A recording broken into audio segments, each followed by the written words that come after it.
Praise the Lord. Hallelujah. Hallelujah. நீ என்ன நாள்? குட் ஃப்ரைடே, புனித வெள்ளி. ஆண்டவராக இயேசு கிறிஸ்து சிலுவையில் அறையப்பட்ட நாள். உலகெங்கிலும் எல்லா திருச்சபைகளிலும் இந்த புனித வெள்ளியை கொண்டாடுகிறார். நாமும் இந்த FGC வெள்ளூர் பகுதியிலே இந்த புனித வெள்ளி ஆராதனை நடத்துவோம். இந்த ஆராதனை ஆஸ்வதிக்க இந்த ஆராதனை துவங்குவது முடிவு பெறும் தேவன் பொறுப்பெடுத்து நடத்த ஆண்டவர் துவங்குவது முடிவு அவரே ஆசைவாடி அவர் சிலுவையின் மகத்துவங்களை நம்மோடு கூட பேச ஆவியாளர் பொறுப்பெடுத்து நடத்தபடி ஜாமன்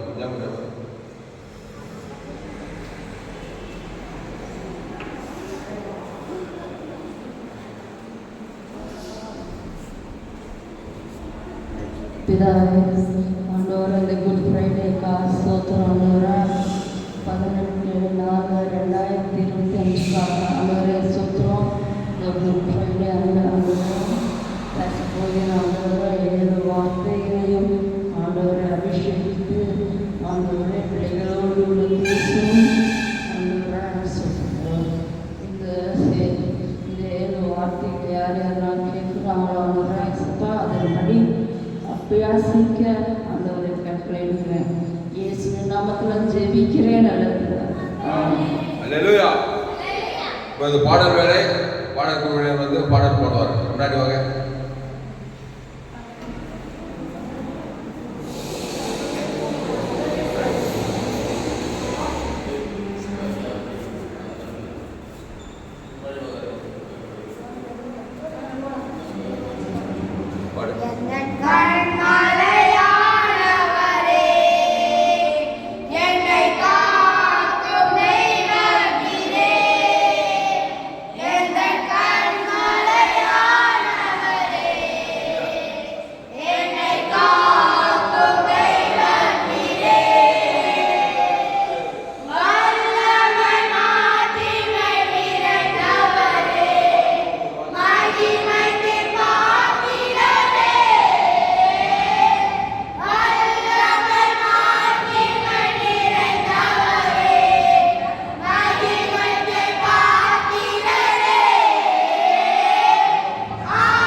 அல்லேலூயா.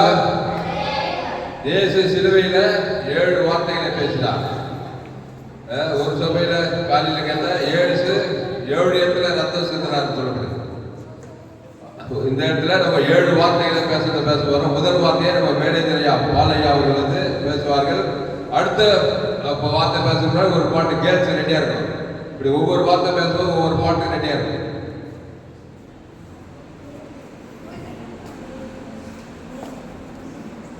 இந்த நாளில் வந்து குட் ஃப்ரைடே அப்படின்னு நிறைய பேர் இந்த நாளை வந்து ரொம்ப சோகமான நாளாக நினைப்பாங்க, துக்க நாளாக. நிறைய பேர் கஞ்சி குடிப்பாங்க, நல்லா ட்ரெஸ் பண்ண மாட்டாங்க. ஏன்னா இது வந்து இயேசு கிறிஸ்து சிலுவையில் மரித்த நாளை வந்து நினைவு கூறுது. ஆனால் இதுக்கு உண்மையாக என்ன வச்சுக்கணும்னா பேட் ஃப்ரைடே தான் வச்சுக்கணும். ஒருத்தர் மரிக்கிறாருன்னா அது குட்டா பேடா? ஆனால் இது குட் ஃப்ரைடே ஏன் வச்சாருன்னா இது மனு குலத்துக்கு நல்ல நாள். இயேசு கிறிஸ்து மரித்தது உனக்கும் எனக்கும் ரொம்ப நல்ல நாள்ன்றதுனால தான் இது குட் ஃப்ரைடே. ஸோ இந்த நாளில் வந்து இந்த மெசேஜ் ஆச்சுன்னு சொன்னாங்க, இந்த குட் ஃப்ரைடே செலிப்ரேஷன் பண்ணுறதுல மிகுந்த சந்தோஷம். ஏன்னா இந்த 7 வார்த்தை இயேசு கிறிஸ்து சிலுவையில் பேசுறதுல நாங்கள் முதலாவது வார்த்தையை பேசலாம்னு இருக்கோம். முதலாவது வார்த்தை என்னன்னா லூக்கா 23:34 வாசி. இது தமிழ், இதனால லூக்கா 23:34 சத்தமா வாசி.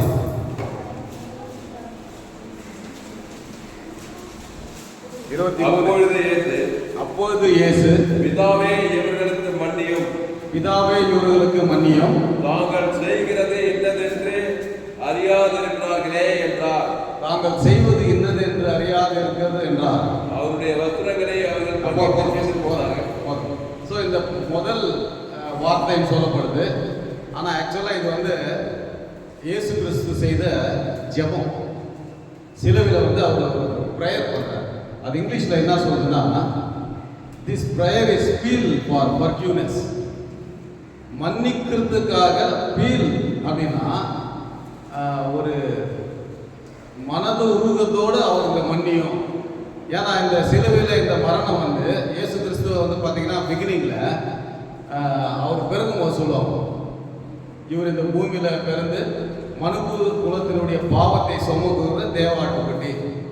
அவர் வந்து பிறக்கும் போதே வந்து என்னத்துக்காக பிறக்கிறாரு? மரிக்கிறதுக்காக தான் பிறக்கிறார். இயேசு கிறிஸ்துடைய பிறப்பு வந்து மரணத்துக்காக தான்.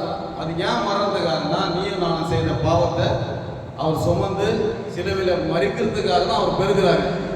அவர் பெருக்கும் போதே இஸ் பார்ன் ஃபார் டெத். அவர் மரிக்கிறதுக்காகவே அவர் இந்த பூமியில் பிறந்தார். ஸோ இந்த மாதிரி ஒரு காலகட்டத்தில் அவர் சிலுவையில் அறிவிக்கு முன்னாடி இதே 23ஆவது அதிகாரத்தில் 28வது வசனம் வாசிக்க மாஸ்டர். 8 இயேசு அவர்கள் முகமாய் திரும்பி, எருசலேமின் குமார்த்திகளே, நீங்கள் எனக்காக அழாமல் உங்களுக்காகவும் உங்கள் பிள்ளைகளுக்காகவும் அழுங்கள். இப்போ இந்த வசனம் பார்த்தீங்கன்னா 28வது வசனத்தில் இயேசு கிறிஸ்து இந்த கெச்சமேனே இதிலிருந்து கொல்கத்தா மலைக்கு போறார் சிலுவை எடுத்து. அப்போ அந்த தெருவில் இருக்கிற நிறைய லேடிஸ் வந்து அவர் மரணத்துக்கு உட்படுறதுனால எல்லாம் பார்த்து அழுகுறாங்க. அப்போ அவங்க திரும்பி பார்த்து வசனம் இயேசு அவர் முகமாய் திரும்பி எருசலேமின் குமார்த்திகளே, நீங்கள் எனக்காக அழாமல் உங்களுக்காகவும் உங்கள் பிள்ளைகளுக்காகவும் அழுங்கள். உங்களுக்காகவும் உங்க பிள்ளைகளுக்காகவும் அழுங்க. ஏன்னா இயேசு கிறிஸ்து நல்லா தெரியும் அவர் வந்து மரணத்துக்கு இது வந்து நல்லது, அவர் மரிப்பது நல்லது. அதனால தான் இதுக்கு good Friday, good for humanity. அந்த சிலுவையில் அவர் போகும்போது அவர் சந்தோஷமாக தான் போகிறார். பிதா வந்து இவர் மரணத்துக்கு தான் ஒப்பு கொடுக்குறாரு. யாருக்காக ஒப்பு கொடுக்குறாரு? நம்மளுக்காக. அதுதான் ரொம்ப இம்பார்ட்டன்ட். இப்போ இந்த ஜனங்கள்லாம் லேடிஸ் எல்லாம் வந்து அழுகுறாங்க. ஏசாமி சிலுவையில் அறிய போகிறாங்க, அவர் மறிக்க போகிறாருன்னு அழும்போது அவங்களா பார்த்து திரும்பி சொல்கிறாரு, எனக்காக அழாதீங்க, உங்களுக்காக அழுங்க, உங்கள் பிள்ளைகளுக்காக அழுங்கன்னு ஏசாமி சொல்கிறார். அப்படின்னா என்னன்னா is going to death for our sin. நம்முடைய மீட்புக்காக இயேசு கிறிஸ்து மரிக்கிறார். ஸோ இந்த சிலுவை மரணம் வந்து உலகத்தின் பார்வையில் ஆகட்டும் இல்லை நமது பார்வையில் ஒரு மரணம்னாலே ஒரு கவலையான ஒரு விஷயம். ஆனால் இந்த இடத்துல பைபிளில் இந்த கிறிஸ்துவத்தில் ஒரு மரணம் மனித குலத்துக்கு it is good for humanity, good for redemption. Redemption என்ன? மீட்பு. உங்களை மீட்கிறதுக்காக என்னையும் உன்னையும் பாவத்திலேருந்து நீங்கள் அந்த மாதிரிலாம் பார்த்துக்கூடாது. எல்லாம் இங்கே தான் பார்க்கணும். யார் வந்தாலும் யார் போனாலும் பார்க்கக்கூடாது. நேராக இங்கே தான் பார்க்கணும். இயேசு கிறிஸ்து இந்த மரித்து அந்த சிலுவையில் பார்த்தீங்கன்னா அவரை சிலுவையில் அரைச்சிட்டு இருக்கிறாங்க. இந்த இடத்துல ஜெபம் பண்ணுறாங்க. என்ன ப்ரேயர் அது? பிதாவே இவர்களை மன்னியும், இவர்கள் செய்வது இன்னது என்று அறியாது செய்கிறார். ஏன்னா இந்த அவங்க அடிக்கிறாங்க பாருங்க, அவரை சிலுவையில் அறிகிறவங்களுக்காக தான் இயேசு கிறிஸ்து மரிக்கிறார். அவங்களுக்கு தெரியல, இது சந்தோஷமாக அவரை சிலுவையில் அரைச்சி அவர் வஸ்திரத்தெல்லாம் கிழித்து அவங்க ஒரு செலிப்ரேஷன் கொண்டாடுறாங்க. ஆனால் அது செலிப்ரேஷன் இல்லை, அது இவனுடைய மீட்புக்காக அவர் மரிக்கிறாங்கிறது அவங்களுக்கு தெரியலன்றது தான் அந்த வார்த்தை. அது 7 வார்த்தை ஸ்டார்ட் பண்ணுவாங்க, எல்லாம் 7 வார்த்தை பேசினார். அந்த இடத்துல ஜெபம் பண்ணுறாங்க. ஒரு ஆள் மரிக்கிற தருவாயில் சிலுவையில் இந்த பக்கம் ஆணி அந்த பக்கம் ஆணி காலில் ஆணி அவர் வந்து 39 அடி பின்னாடி முதுகில் அடித்து உடம்பெல்லாம் நாராக கிழிச்சு ஒரு சிலுவையில் இருந்து ஒரு மனிதருக்காக ஒரு ஜெபம் பண்ண முடியுமா? யாராலும் எந்த மனுஷனாலும் முடியாது. ஆனால் இயேசு கிறிஸ்து கடவுள், அவர் தெய்வமாக இருந்து இந்த பூமிக்கு மனுஷனாக வந்தார். அவர் வந்து அந்த இடத்துல ஒரு ப்ரேயர் பண்ணார். Is appeal for forgiveness for the who crucified him acknowledge ignorance of the occurrence. அப்படின்னா இந்த ஜனங்கள்லாம் சேர்ந்து அவரை சிலுவையில் அறியிறது அவர்களை மன்னியோன்னு சொல்லி ஏசாமி அங்கே பிதா இடத்துல ஜெபம் செய்கிறார். அவர் ஒரு வார்த்தை பேசல, வார்த்தை இல்லை. Is praying for those whose crucifying him. யாரெல்லாம் அவரை சிலுவையில் அறையிறாங்களோ அவங்களுக்காக ஜெபம் பண்ணுறாங்க. அதெல்லாம் ஐயா நிறைய வாட்டி சொல்லுவார், உங்களை நிந்திக்கிறவங்களுக்காக ஜெபம் பண்ணுங்க. சிலுவையில் அடித்தவங்க சிலுவையில் அந்த மாதிரி கோரமான ஒரு சிச்சுவேஷன்லையும் ஒரு மனிதன் ஜெபம் பண்ண முடியுமானா அது இயேசு கிறிஸ்துவாக தான் முடியும். ஏன்னா இயேசு கிறிஸ்து உங்களுக்காக எனக்காக தான் அந்த மரணத்தை ஏற்றுக்கொள்ள. அதனால தான் அந்த வார்த்தை என்ன சொல்லுது? இவர்கள் செய்வது இன்னதென்று அறியாமல் செய்கிறால் பிதாவே இவரை மன்னியும். they don't know what they are doing அப்படின்ற ஜெபத்தை ஆண்டவருடைய இடம். ஏன்னா இட்ஸ் பிளான், ஆண்டவருடைய திட்டத்தின்படி தான் இந்த சிலுவை மரணம் ஆகும். இயேசு கிறிஸ்துவை யாராலும் கொல்ல முடியாது. அவர் தன் ஜீவனை ஒப்பு கொடுத்தால் ஒழிய ஒரு ரோம அரசாங்கமும் ஒரு ராஜாவும் அவரை கொல்ல வாய்ப்பே கிடையாது. So Jesus himself he gave his life for us. இயேசு கிறிஸ்து தாமே நமக்காக அவருடைய ஜீவனை கொடுத்தார் என்றது தான் இந்த சிலுவையில் அவர் பேசின முதல் ஜெபம். It's not a word, he was praying for those who crucified him. யாரெல்லாம் அவரை சிலுவையில் அறிகிறார்களோ அவர்களுக்காக ஜெபம் செய்த ஜெபம் தான் இந்த சிலுவையில் முதலாவது ப்ரேயர். இது வார்த்தைன்னு சொல்கிறத விட is praying for those who அவர் அடிச்சு 39 வாட்டி. அது நீங்கள் எங்கள் சர்ச்சில் சொன்னார் பாஸ்டர். அந்த ஒரு ராடில் 3 லெதர் பெல்ட் மாதிரி இருக்கும். அந்த பெல்ட்டில் ஆணியோ இந்த மாதிரி நிறைய மிருகத்தினுடைய எலும்பு அதில் குத்தப்படும். முதுகில் அடித்தா அப்படியே சரிந்த பிச்சுன்னு வரும். ஒரு அடி அடித்தா மொத்தம் பிச்சுன்னு வரும். அந்த சிலுவையில் 2 திருடர்களும் அடிக்க போகிறாங்க. அவங்களாம் 2 அடி 3 அடியில் செத்துருவாங்க. But Jesus it took 39 steps. பின்னாடி முதுகில் 39 அடிகள் வாங்கினாங்க. அது ஒரு சயின்டிஃபிக்கலாக சொன்னார் இன்றைக்கி எங்கள் பாஸ்டர். 39 மூலமாக தான் உடம்புல வியாதிகள் வரும். ஹெல்த் ரிசர்ச் பிரகாரம் 39 காஸ் 39 ஒரு இதனால தான் ஹியூமனிட்டியுடைய பாடியில் வியாதிகள் வரும். அந்த 39 வியாதிகள் குணாகணும்னா இந்த 39 தழுவுனால தான் நம்ம குணாகும். ஸோ இயேசு கிறிஸ்து அந்த மாதிரி ஒரு சிச்சுவேஷன்லேயோ அவரை துன்புறுத்துறதில் அவரை சிலுவையில் அறிந்தவர்களுக்காக ஜெபம் பண்ணுது. அது மிகுந்த என்ன சொல்கிறது, that is the God's love. God so loved the world that he gave his only begotten son. கர்த்தர் தம்முடைய ஒரே பேரான குமாரனை இந்த பூமிக்கு அனுப்பி இந்த உலகத்தை இவ்வளவாக அன்பு கொடுத்தான்னு வசனம் இருக்கு. ஸோ உன்னுடைய பாவத்துக்காகவும் என்னுடைய பாவத்துக்காகவும் இயேசு கிறிஸ்து சிலுவையில் மரிச்சார்.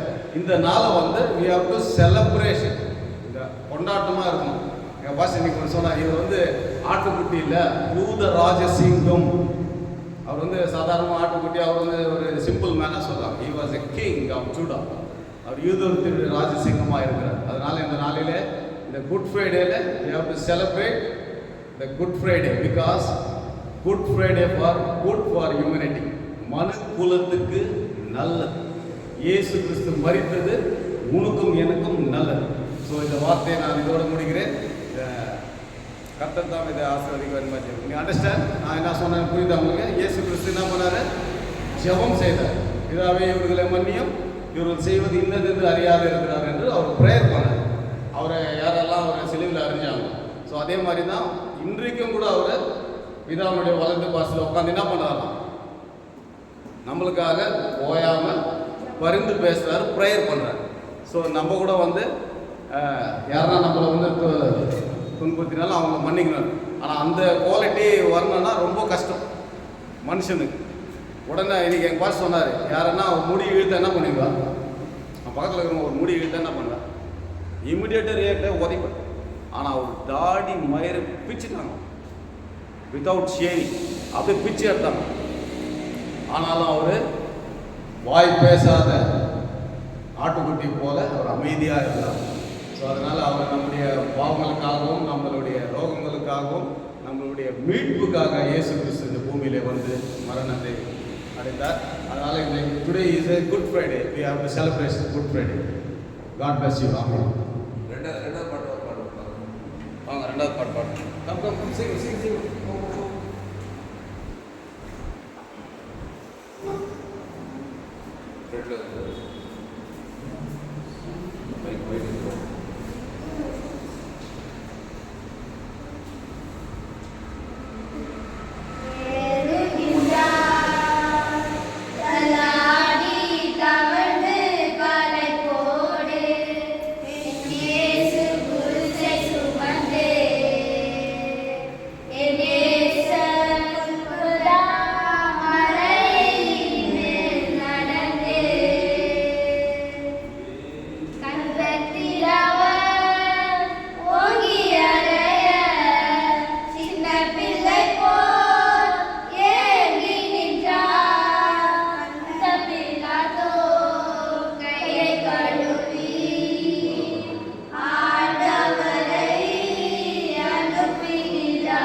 அல்லேலூயா.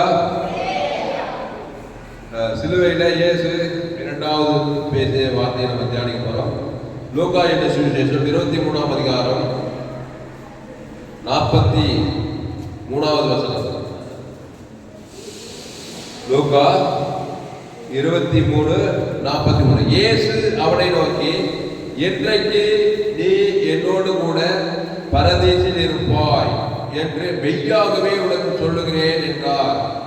அதாவது இயேசு சிலுவையில் அறியும்போது இந்த சைடில் ஒரு கல்லணம், இந்த சைடில் ஒரு கல்லணம் அறையப்பட்டாங்க, போடப்படுகிறது. அது போட்டு 39. அன்றையும் சிலுவையில் அறையப்பட்டிருந்த குற்றவாளிகளில் ஒருவன், நீ கிறிஸ்துவானால் உன்னையும் எங்களையும் ரட்சித்துக் கொள் என்று அவரை இழைத்தான். குற்றவாளிகளில் ஒருவன். அப்புறம் மற்றவன் அவனை நோக்கி, நீ இந்த ஆக்கினைக்கு உட்பட்டவனாய் இருந்தும் தேவனுக்கு பயப்படுகிறது இல்லையான்னு இந்த சைடுல கவனம் சொல்றான். அதுக்கு நாமோ நியாயப்படி தண்டிக்கப்படுகிறோம், நாம் நடப்பித்தவைகளுக்கு தக்க பலனை அடைகிறோம், இவரோ தகாததொன்றும் நடப்பிக்கவில்லையே என்று அவனை கடிந்து கொண்டு. என்னென்ன நடந்துக்கு பாருங்க சிலுவையில முக்கியமான சம்பவம். அவன் சொல்றான், அப்பா நம்மளாம் குற்றம் செஞ்சுக்குவார், ஏன் தகாததெல்லாம் செஞ்சுக்கிறோம், ஆகாது தேச துரோகத்தெல்லாம் பண்ணி தான் நமக்கு இந்த தண்டனை நமக்கு வந்துக்குது. இவரோ தகாதது ஒன்றையும் இவரோ தகாதது ஒன்றையும் நடப்பிக்கவில்லையே என்று அவனை கடிந்து கொண்டு இன்னொரு குற்றவாளியை கடிந்து கொண்டான். அப்புறமா தான் இயேசுவை நோக்கி, ஆண்டவரே, நீர் உம்முடைய ராஜ்யத்தில் வரும்போது அடியேனை நினைத்தருளும் என்றான். நல்லா கவனிங்க, சிலுவையில் யாரும் சும்மா அடைய மாட்டாங்க. அவங்களாம் ரோமர்கள், இவங்கெல்லாம் சும்மா அனாசமாக போய் சிலுவையில் அடைய மாட்டாங்க. இந்த 2 கள்ளங்கிறாங்க, உண்மையாவே தப்பு செஞ்சுங்க, உண்மையா அக்கிரம அநியாயங்கள்லாம் செஞ்சுங்க, எந்த பக்கம் ஒரு உண்மையா அக்கிரமம் செஞ்சு இந்த நடுவில் இருக்கிறார் மரியாதை. இவர் எந்த அக்கிரமத்தையும் செய்யல, ஆனா ஒண்ணு செஞ்சாரு. இந்த கோர்ட்டு நியாயாதிபதி கதையில சொல்லுவாங்க, தம்பிக்காக ஜனாதிபதி நீதிபதி என்னன்னா தம்பிக்காக அவன் படியே அண்ணன் ஏத்துக்கிட்டு தம்பியை காப்பாற்றி விட்டுறான்னு சொன்னால, அந்த மாதிரி இயேசு நம்முடைய அக்கிரமத்தை நம்முடைய பாவத்தை ஏத்துக்கிட்டு நம்மளை காப்பாற்றுறதுக்காக அவர் அங்க தண்டிக்கப்படுறதை பார்க்கணும். அல்லேலூயா. சிலுவையில் அறையும் போது யாரோ பரபாசம் தானா, பயங்கரமான ரவுடி, அந்த பரபாச விடுதலை ஆகிறாங்களாம். இயேசுவை சிலுவையில் அறை பரபாசங்கள் விடுதலை ஆகின்றாங்க. ஒருவேளை இயேசுவை சிலுவையில் அறையிலன்னு வச்சுக்கோங்க, அந்த பரபாச தான் சிலுவையில் அறைஞ்சிக்கணும். அப்ப பரபாச விடுதலை ஆகிறதுக்காக இயேசு தண்டனை ஏற்றுக்கிறாரு. நல்லா புரிஞ்சுக்கிறது. அந்த பரபாச யாரா, நீ நான் தான்.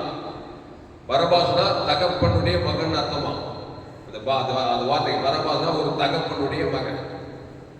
அதாவது நம்ம கதைகள் எல்லாம் நீதிபதி குற்றவாளி, அண்ணன் தம்பி, அண்ணன் நீதிபதி, தம்பி குற்றவாளி. அந்த நீதிபதி என்ன பண்ணாரு, தம்பியை காப்பாற்றுறதுக்காக அவனை மாதிரி வேடம் அணிஞ்சு போய் தம்பியை காப்பாற்றி அவர் போய் தண்டனை அனுப்பி சொன்னார். அந்த மாதிரி இயேசு நமக்கு மூத்தண்ண, நம்ம சகோதரி. அப்போ அந்த பரபாசை அறையிற இடத்துல இயேசு அறையப்பட்டார். ஆக முதல்ல குற்றம் குற்றம் குற்றமே, நெற்றிக்கு திருப்பினா குற்றம் குற்றமே. நம்முடைய தப்ப, நம்முடைய அக்கிரமத்தை, நம்முடைய பாவத்தை இருந்ததுனால இயேசு அங்க அறியப்படுறாரு. இந்த பக்கம் இருக்கிற கல்ல அவன் தப்பு செஞ்சு அக்கிரமம் செஞ்சு அவன் அறியப்படுறான். இந்த பக்கம் அவனும் உண்மையாவே தப்பு அக்கிரமத்தெல்லாம் செஞ்சு அறியப்படுறான். சொல்ற பாரு, நாமும் நியாயப்படி தண்டிக்கப்படுகிறோம், நாம் நடப்பிக்க தக்க பலனை அடைகிறோம், இவரோ தகாததொன்று நடப்பிக்கவில்லையே என்று அவனை கடிந்து கொண்டு. தகாத எதுவுமே செய்யல அவரு. நம்ம தகாத காரியத்தை ஏற்றதுனால அவர் அடிக்கப்பட்டார். அல்லேலூயா, சூப்பர். அப்போ ஏசு என்ன பண்றாரு, நம்ம தகாத காரியத்தெல்லாம் ஏற்றுட்டு அடிக்கப்படும் போது அண்ணன் பண்ண மாதிரி பிதாவே இவர்களுக்கு அங்க மன்னிப்பு கொண்டு வர்றாரு. உலகத்தையே மன்னிக்கும் போது அவருக்கு விடுதலை கிடைக்குமா கிடைக்காதா? இப்போ இந்த சைடுங்கிற மாதிரி கல்ல இயேசுவை நோக்கி, ஆண்டவரே, நீர் உம்முடைய ராஜ்யத்தில் வரும்போது அடியேனை நினைத்தருளும் என்றான். இயேசு அவனை நோக்கி, இன்றைக்கு நீ என்னோடு கூட பரதீசில் இருப்பாய் என்று மெய்யாகவே உனக்கு சொல்லுகிறேன் என்றார். இப்ப இவனுடைய தப்பையும் மன்னிக்கிறாரு, இவருடைய பாவத்தையும் இவரும் மன்னிச்சு எல்லாத்தையும் இவரு வெளியில் ஆகிறாரு. இவனை வெளியில் ஆனா இந்த சைட்ல நம்ம இந்த குரூப் அவன் அந்த மன்னிப்பு கேட்கவே இல்லை, மனம் திரும்பவே இல்லை, கேலி பண்றான், கிண்டல் பண்றான். அன்றைய சிலுவையில் அறியப்பட்ட ஒரு குற்றவாளி குற்றவாளிகள் ஒருவன், நீ கிறிஸ்துவானால் உன்னையும் எங்களையும் ரட்சித்துக் கொள் என்று அவரை இழைந்தான். கேள்விப்பட்டான். கேள்விப்பட்டது, பரியாசம் பண்ணது. இயேசு பற்றி சொன்னாக்கா இயேசு ரட்சிப்பை ஏற்றுக்கிறது இல்லை. அவன் கட்சியில குற்றத்தை பாவத்தில் பொந்துக்கிறான், அக்கிரமத்தில் பொந்துக்கிறான். அவன் மரித்து அடக்கம் பண்ணப்பட்டு பாதாளத்துக்கு தான் போவான். அல்லேலூயா. அப்போ உலகத்துல 2 கூட்டம் இருக்குது. ஒண்ணு இயேசுவின் மன்னிப்பை ஏற்றுக்கொள்கிற கூட்டம், இன்னொரு கூட்டம் இயேசு மன்னிப்பை பரிகரிக்கிற அது புறப்பாக்குற கூட்டம். ரோமர் கூட இருக்கக்கூடிய எல்லோரும் பாவம் செய்து தேவ மகிமைக்கு இருக்கிறாங்க. இப்போ நம்மளாம் இந்த சைடுக்கிற மாதிரி இந்த கல்ல இவன மாதிரி, ஆண்டவரே என் பாவத்தை மன்னியும், என் அக்கிரமத்தை மன்னியும், நான் உங்களை ஏற்றுக்கிறேன், நான் தகாதம் செஞ்சுட்டேன் அப்படின்னு சொல்லி நாமெல்லாம் என்ன பண்றோம், இன்றைக்கு அவரோடு கூட பரதேசில பரலோகத்துக்கு போய் சேரணுமா? கையெழுத்து அல்லேலூயா அல்லேலூயா. இந்த கூட்டத்தில் பாரு, அவன் எகிறான், செஞ்சது தப்பு, மன்னிப்பு கேட்கல, பரியாசமும் பண்றான். அந்த கிறிஸ்துவை புறக்கணிக்கிறதுனால அவன் எங்க போவான்? மன்னிப்பு பெறாதவன். பிதாவே இவர்களுக்கு மன்னிப்பு சொல்லி அவனுக்கு தான் மன்னிப்பு கேட்கிறாரு. ஆனா அவன் என்ன பண்றான்? அந்த மன்னிப்பு அங்கீகரிக்காம பரியாசம் பண்ணிக்கிறான். உலகத்துல எல்லாருக்கும் மன்னிப்பு கொடுத்தாரு சிலுவையில. ஆனா அந்த மன்னிப்பு உடனே அவன் பார்க்கறான் பாருங்க. அந்த கல்ல அதெல்லாம் பார்க்க நோட் பண்றான். பிதாவே இவர்களுக்கு மன்னிப்பு சொல்றாருன்னு சொல்லி டக்குன்னு அவனுக்கு ஒரு யோசனை வந்து, ஆண்டவரே என்னையும் கொஞ்சம் நினைச்சேன், நான் தப்பு செஞ்சுட்டேன், என்னையும் கொஞ்சம் மன்னிச்சேன். அதில் பார்த்தா நினைக்கிறானே இல்லையா, அது உடனே கான்சியஸ் வேலை செய்து பாரு. இவங்கிறான் பாரு, என்னடா இவ்வளவு பெரிய பாவத்தை மன்னிக்கிறாரு, மன்னிப்பு கேட்கலாம். அதை விட்டுட்டு கேலியை கிட்ட பரியாசம் பண்ணிக்கிட்டு அதை மன்னிப்பு அங்கீகரிக்கவே இல்லை. அதுதான் இயேசுவை விசுவாசிக்காத. அவரை விசுவாசிக்கிறவர்கள் நித்திய ஜீவன் அடைவார். விசுவாசியால் ஆக்கினைக்குள்ளாக என்னதான் அவர் சிலையில மன்னிப்பு கொடுத்தால் உலகக்குள்ள அந்த மன்னிப்பை அங்கீகரித்து வந்தகிறான் இந்த சைட்ல. அந்த கொண்டுதான் ஆண்டவர் இயேசு கொண்ட உலகத்துக்கு முழுவதும் தேவனுடைய பிள்ளைகள். அவர் என்னதான் இவ்வளவா அன்புக்கு வந்து மன்னிச்சும் அந்த மன்னிப்பை பரிகரிச்சு ஏற்றுக்கொள்ளாம அதுக்கு எதிராக பேசிட்டு கேலி கிண்டல் பண்ணிட்டு இருக்கிறவன் மன்னிப்பு பெறாமலே போயிடலாம். அதான் அது நேரம். ஏசாவை நோக்கி இன்றைக்கு நீ என்னோடு கூட பரதேசில் இருப்பாய் மெய்யாகவே. அப்போ உடனே அந்த கல்ல நான் தப்பெல்லாம் உணர்ந்து ஆண்டவர் மன்னிச்சாரு. இவ்வளவு பெரிய பாவத்தை மன்னிக்கிறாரு. பிதாவே இவர்களுக்கு மன்னினா, நான் என்னென்ன அக்கிரம் பண்ண, என்னென்ன அநியாயம் பண்ண, அட்டுவியம் பண்ண, எல்லாத்தையும் மன்னிக்கிறாருன்னு சொல்லி பிதாவே என்னது இயேசுவே இயேசுவே ஆண்டவரே நீர் உங்களுடைய ராஜ்யத்தில் வரும்போது அடியேனி நினைத்தரலாம், நான் உங்களுடைய மன்னிப்பை ஏற்றுக்கொண்டேன், நான் பாவம் செஞ்சிருக்கிறேன், தகாதெல்லாம் செஞ்சுக்கிறேன், நீ மன்னிப்பு கொடுக்கிற, எல்லாத்தையுமே மன்னிக்கிற, பாவத்திலிருந்து மரணத்தில் எல்லாமே மன்னிக்கிற, அடியேனி நினைத்தரலாம். ஓகே, உன் மன்னிப்பு ஏற்றுக்கிறான். எவன் எகைந்தான் பரியாசம் பண்ணான்னு போனது, பரியாசம் பண்ணாம மன்னிப்ப தரம் தாய்ந்து ஆண்டவரே உடைய மன்னிப்பை ஏற்றுக்கொள்ளேன்னா அவனும் பரலோகராஜுக்கு போயிருப்பான், பரதேசிக்கு போயிருப்பான். அல்லேலூயா. அப்போ நம்ம எந்த மாதிரி இருக்கணும்? இந்த கல்ல மாதிரி இருக்கணும். ஏற்கனவே நம்ம கல்லர்கள். கல்லன்னா என்னப்பா? என்னடா ரோமர் 3:23 எல்லோரும் பாவம் செய்து தேவ மகிமையற்றவர்களாகி பாவத்தை பிசாசினால் உண்டாயிருக்கிறான். அதனால மன்னிப்பு கேட்டு மனம் திரும்பி கிறிஸ்துக்குள் வரும்போது நம்மளும் பரலோகராஜ்யம் போவோம்னு தான் இந்த 2வது வாரம். ரொம்ப முக்கியமான ஒரு சம்பவத்தை அந்த கல்வாட்சியில் நடந்துருப்பாரு. அதனால இந்த கல்லணை போல இருப்போம். ஆண்டவரே என்னை நினைத்தரணும், நான் மனம் வருத்துறேன், என் பாவத்துக்காக அக்கிரமத்துக்காக என்னை மன்னி சொல்லும் போது பந்தத்துக்கு போவோம். இயேசு தகாதகாக சிலுவையில் நம்முடைய தகாதகாரம் கேட்கறதுக்காக அவரு சிலுவையில் அவரு மன்னிப்பு கொடுக்கிறாரு. அவரு 3ஆம் நாள் விடுதலை பரலோகத்துக்கு போறாரு. எவ்வளவு மன்னிப்பு கேட்டு பரலோகத்துக்கு போறான். இதுவங்கிறான் பாரு, மன்னிப்பை ஏற்றுக்கொள்ளவே இல்லை, முடிவு நித்தியாகணும். அதனால இயேசுவை போலவும் அந்த கல்லணை போலவும் கிறிஸ்துக்குள்ள வந்து பாவத்தை ஏற்று அக்கிரமத்தெல்லாம் மன்னிச்சு அக்கிரமத்தெல்லாம் விடுதலையாகி தேவனுடைய பிள்ளையா மாதிரி பரலோகராஜ்யம் போகும். அல்லேலூயா. அடுத்து 3வது வார்த்தை, ஒரு சீக்கிரம் வாங்க, ஒரு பாட்டு பாடுங்க, வாய்ஸ் வாங்க. அடுத்து 3வது வார்த்தையை நம்ம தியானிப்போம்.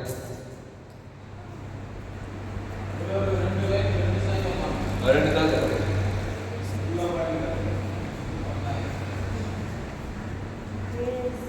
கூட வருவா எல்லாவித அற்புதம் செய்வா. இயேசு கூட வருவா எல்லாவித அற்புதம் செய்வா. தந்தானே தந்தன நன்னானே, தந்தானே தந்தன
அல்லேலூயா.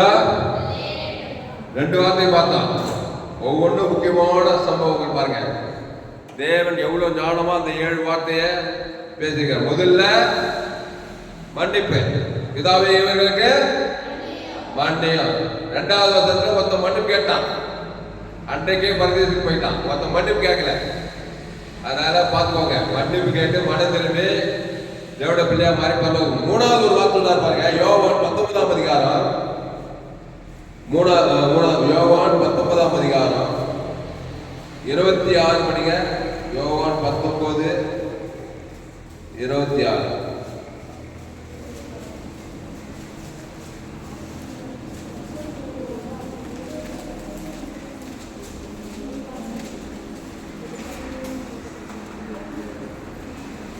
யோவான் 19ஆம் அதிகாரம் 26.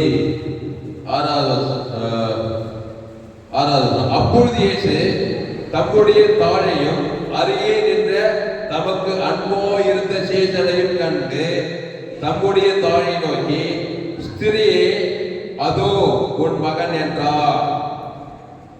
பின்பு அந்த சீசனை நோக்கி, அதோ உன் தாய் என்றார்.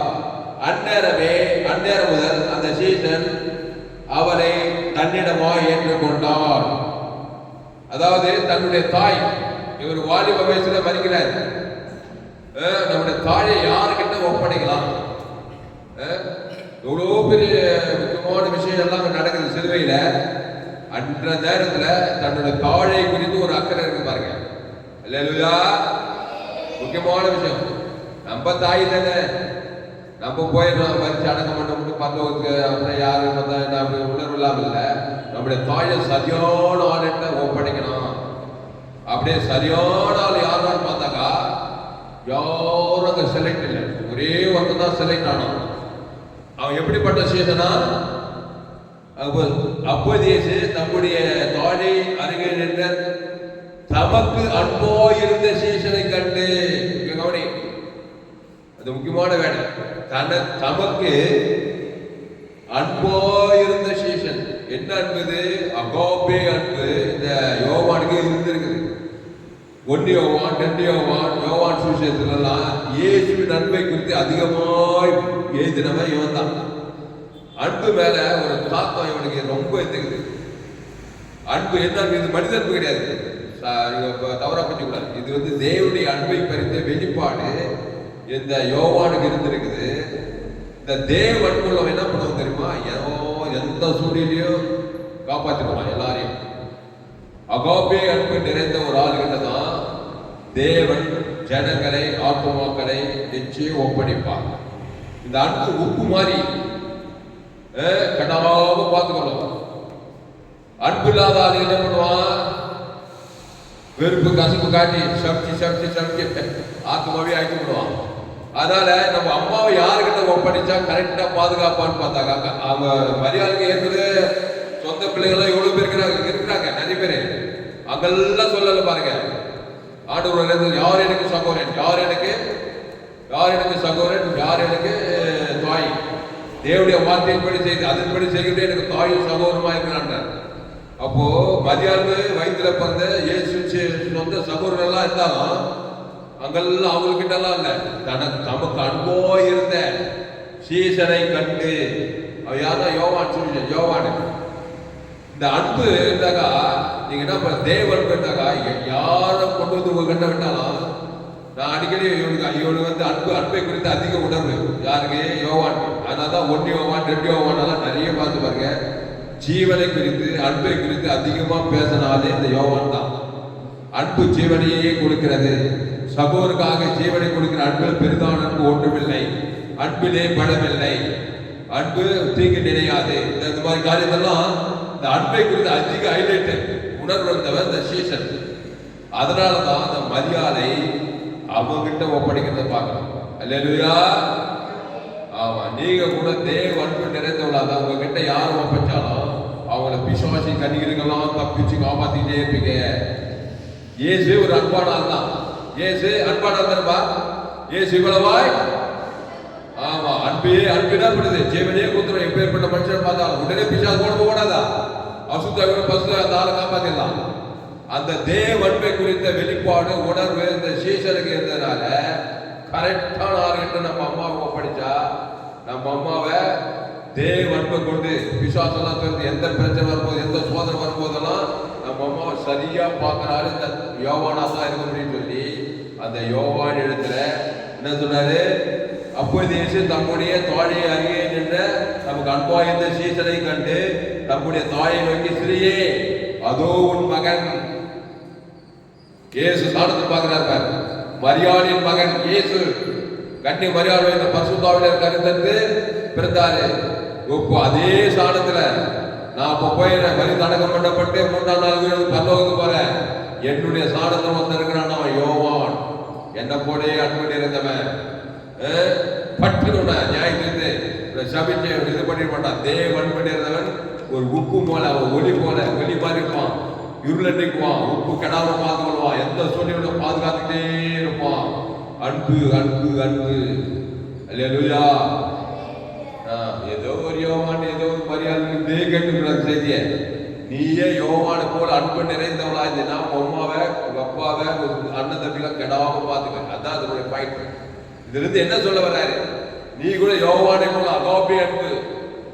அகாபே கிரேக்க பாஷையில தேவ அன்பு தான் ஜீவ சொல்ற ஜீவனத்தை கூட தேன சாட்டியெல்லாம் பார்த்து சபிச்சு சபிச்சு சபிச்சு கடிச்சு சபிச்சுதான் நீ பிச்சாதுக்கு ஒப்பஞ்சிடும். அம்மா அக்கா தகச்சிக்கலாம் உங்ககிட்ட ஒப்படைக்கிற ஆளுங்களெல்லாம் அகாபே அன்பு பிசாசத்து நல்ல வேம்பு ஜனங்களுக்காக அப்படிப்பட்ட அதனால்தான் ஜீவனை பத்தி அதிகமா ஏறிந்தே இந்த யோவான் தான். யோவான் 10 திருடவும் கொள்ள வழிக்க வருகிறான், வேறு 4 அவைகளுக்கு ஜீவன் தான். யோவான் தான் இருக்கிறான்.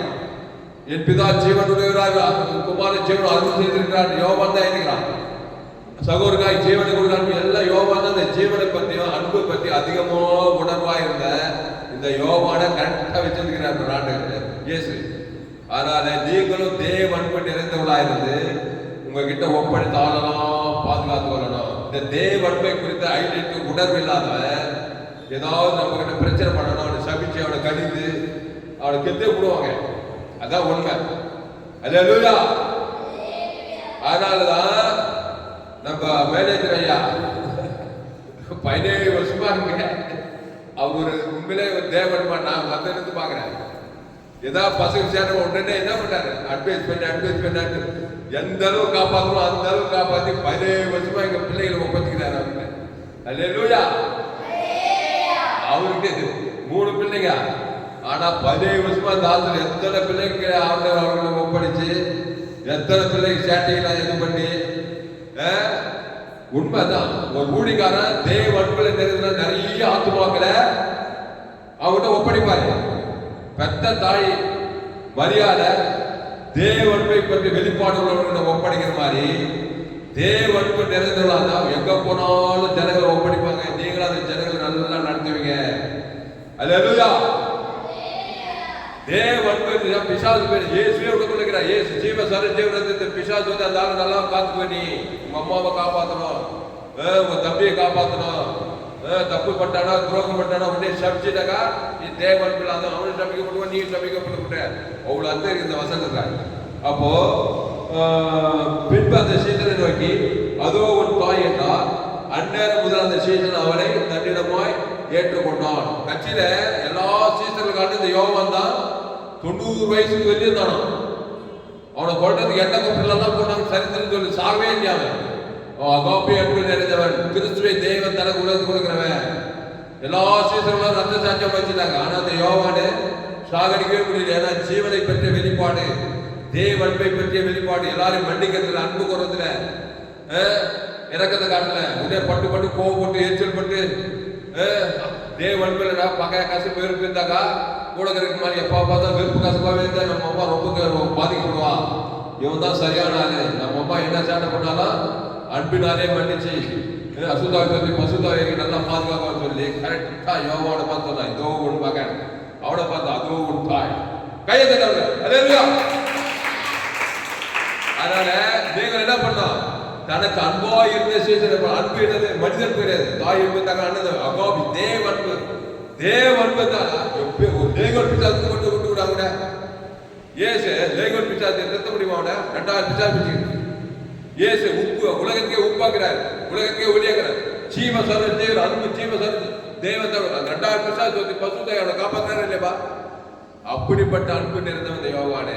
அதனால நம்ம அம்மாவை 1000 பிசாசு 2000 பிசாசு என் அன்பை கொண்டு ஜீவனை கொடுத்து தேவத்தை அசுத்தம் அம்மாவை நல்லா காப்பாற்றுறான்னு ஒரு நம்பிக்கையில தான் அவ்வளோ பெரிய கிரிட்டிக்கலான அந்த நேரத்தில் தன்னுடைய தாழை குறித்து அக்கறையா இருந்து அன்பா இருந்த ஒரு விஷயத்தை ஒப்படைக்கிறாரு. அதனுடைய அர்த்தம் என்னன்னா, நீ கூட தேவ அன்பு நிறைந்திருந்தா உன்னை எல்லாரும் ஒப்படைப்பார். நான் நினைச்சுக்கிட்டு நான் இந்த அன்பை பற்றி அதிகமா பேசுறாரு, ஜீவனை பத்தி அதிகமா பேசுறதா இல்லையா? அதனால நான் வாழ போற பூமி பாதபடி உலகத்துக்கு எல்லாரும் நம்ம சபை விசுவாசிக்கலாம். நல்ல மேய்ப்பு ஜனங்களுக்காக ஜீவரதம் தேவதன் அசுத்தத்தை பசுத்தம் இருக்கணுமா இருக்கக்கூடாதா? அந்த மாதிரி அன்பா இருக்கணும். அந்த மாதிரி ஆளுதான் இந்த யோவானு. இந்த அன்பை காட்டலன்னா மற்ற சேட்டையெல்லாம் மனசுல வச்சுக்கிட்டு கோபத்தை வெறுப்பு கசப்பு காட்டி தான் அந்த ஆத்மா கெட்டுக்கணும். நீ பாதிக்கும் அவங்களும் பாதிக்கிறாங்க. அது அவ்வளோ அர்த்தம் இருக்குது. அதனால 3வது வார்த்தை என்னது? பின்பு அந்த சீசனை நோக்கி அதோ ஒரு தாய் என்றார். அந்நேரம் முதல் அந்த சீசன் அவனை தன்னிடமாய் ஏற்றுக்கொண்டான். அதனால இந்த 3வது வார்த்தையில தேவன்பா இருக்க பழகி நீயே நல்லா இருப்ப. நீயே நல்லா தேவன்பு தேவன் தனக்கு அசுத்தத்துக்கு பசுத்தாக்கி நீயே உலகத்துக்கு பூமி குப்பா. ஏசு அன்பா இருந்தார், அவர் அன்பாவே இருந்தார். எங்க போன நல்ல மேய்ப்பு ஜனங்களுக்காக தேவன் தனக்குள்ள அவர் நல்லா நல்லா இருந்தாரு. அசுத்தாய் பசுத்தாய் வந்து மற்றவங்களுக்கு அன்பை காட்டி அவனை பாதுகாக்கிறாரு. திமிர்வாதக்காரன் லேகோன் பிசாசு பெரும்பாடு சரி வியாதி சுகமாக்குறாரு, பிசாசு தோக்குறாரு, சிறைப்பட்டல் முடியலாக்குறாரு. அந்த மாதிரி நம்ம அம்மா மரியாதம்மா நம்ம போயிடுற எத்தனை வருஷம் இங்க இருக்க போறாங்க தெரியல. வியாதி போட்டாலும் வந்து போட்டாலும் பிசாலும் இந்த அகோபி என்று இருந்த இந்த யோவானு பிசாசெல்லாம் சொல்லி நம்ம நல்லா சேஃபா பாதுகாக்கணும்னு சொல்லி அவங்ககிட்ட ஒப்படைக்கிறத பார்க்கணும். அது மாதிரி நீங்களும் தேவன் பாருங்க, உங்க குடும்பத்தை காப்பாற்றலாம். போறதுலாம் தேவர் இயேசுவின் அன்பு ஜீவனையே குறித்து சகோதரருக்காக ஜீவனை கொடுக்க அன்பு பெரிதான அன்பு ஒன்று. இந்த யோவான் தான் ஒன்றியோவான் 2 யோவான் போய் வாசிங்க. கர்த்தர் ஆசீர்வதிப்பார். இப்போ இது ஒரு பாட்டு பாடி 4வது வார்த்தை மேனேஜரையா பாலையா வந்து பிரசங்கம் பண்ணுவார். 4வது வார்த்தை வாங்க கேள்வி வாங்க, ஒரு பாட்டு பாடுங்க.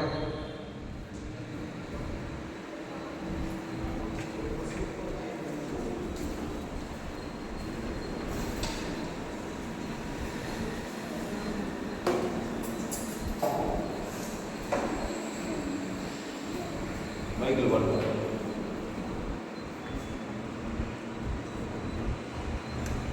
பாவங்கள் போக்கவே சாபங்கள் நீக்கவே பூலோகம் வந்தாரையா. மனிதனை மீட்கவே பரலோகம் சேர்க்கவே சிலுவையை சுமந்தாரையா. பாவங்கள் போக்கவே சாபங்கள் நீக்கவே பூலோகம் வந்தாரையா. மனிதனை மீட்கவே பரலோகம் சேர்க்கவே சிலுவையை சுமந்தாரையா. கண்ணீரை துடைத்தாரையா.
இதெல்லாம் சிலுவையில் இயேசு பேசின 4வது வார்த்தை. ஸோ முதல் வார்த்தைன்னா முதல் பிரேயர் என்ன பேசுன சொல்லுங்க.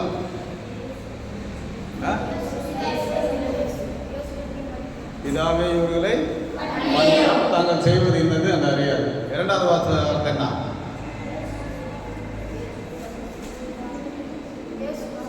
இன்றைக்கு என்னுடனே பரதேசில் இருப்பாய். Today you will be with me in Paradise. 3வது இதோ உன் தாய் இதோ உன் மகன். ஸோ 4வது வார்த்தை என்னன்னா மார்க் எழுதின சுவிசேஷம் 15வது அதிகாரம் 33 34 படிங்க. மார்க் 15 33 34.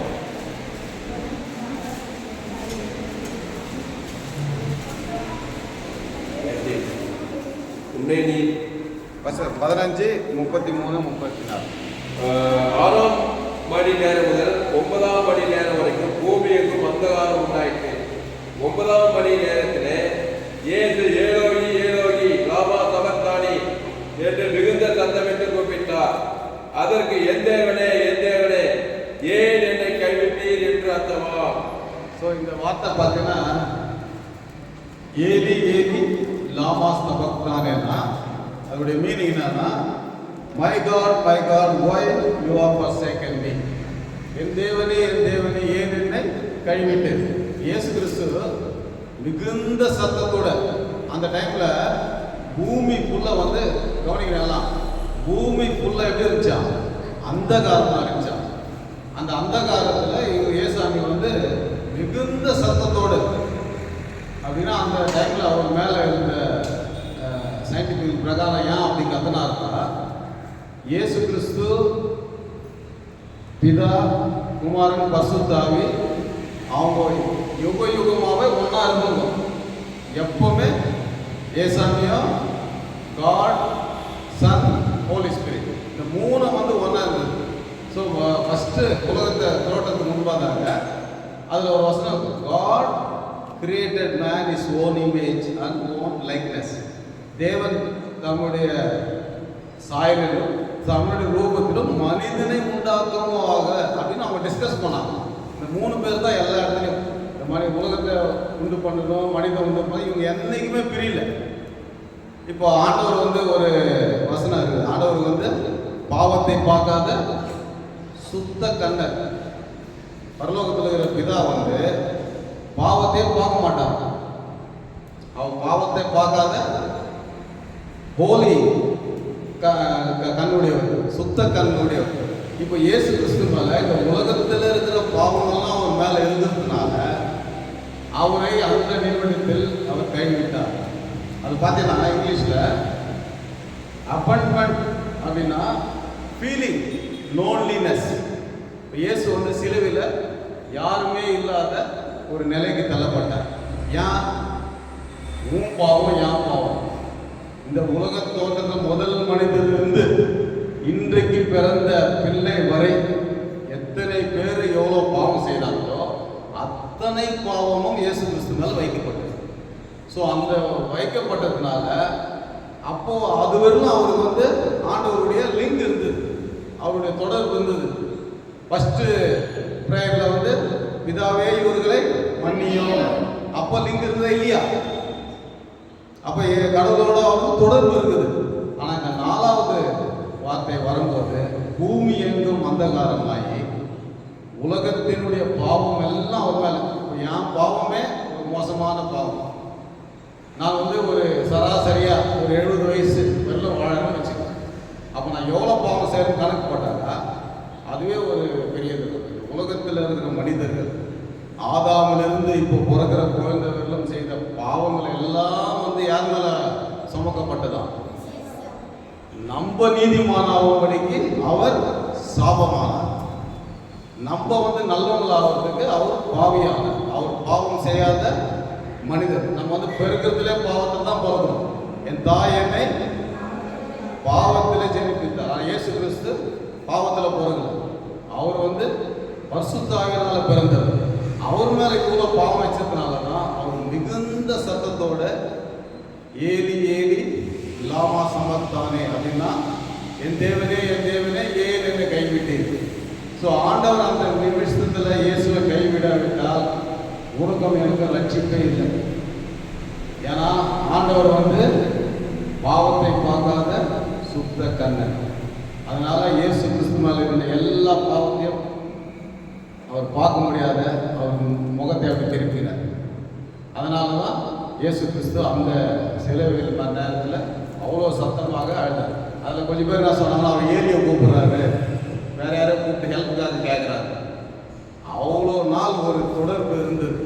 பிதா குமாரன் பரிசுத்த ஆவியானவர் ஒரு கிரேக தெய்வம் யுக யுகமாக ஒன்றா இருந்தோம். உனக்கு எனக்காக அந்த ரிலேஷன்ஷிப் கட்டாது. அந்த ரிலேஷன்ஷிப் கட்டானா தான் இயேசு மேலே இருக்கிற எல்லா அசுத்தாவிலும் எல்லா கஷ்டமும் எல்லா பாவமும்